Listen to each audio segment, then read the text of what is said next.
February is Black History Month, and one prominent black figure in Montana's history, especially here in Helena, is Julian Anderson. While he is best known for being beloved bartender at the historic Montana Club during his heyday, his impact went far beyond the drinks that he served. MTN's Ali Kaiser reports.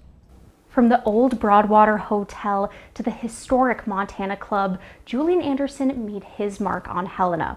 A bartender who served the likes of Mark Twain, Prince Olaf of Norway, and President Theodore Roosevelt. What better way to celebrate him during Black History Month than making the drink he was best known for, his take on a mint julep. According to an article off Montana's official state website, Julian Anderson was born to enslaved parents around 1860 in Virginia. While there are some reports of him living in Germany for some time, it was recently discovered that was not the case. That is utterly false.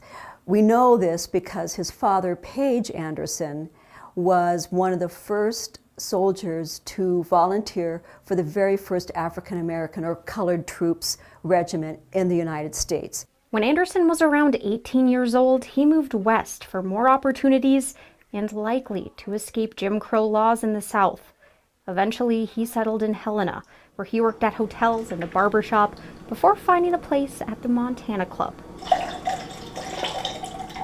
Kind of wonderfully ironic that the person that's probably most associated with the Montana Club is an African American man. It's not the white millionaires that he served, it's not the subsequent private club members, but when people talk about the Montana Club, his is the name that always comes up.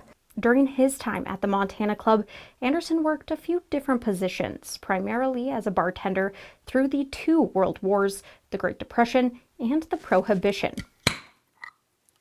Less than a year after Prohibition was ratified, Anderson became the second black person in the United States to publish a cocktail recipe book called Julian's Recipes.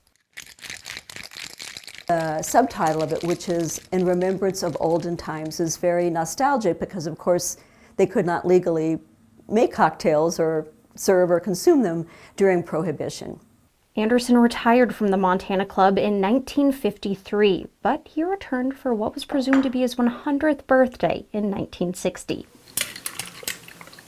2 years later, Anderson passed away, but his legacy and recipes live on.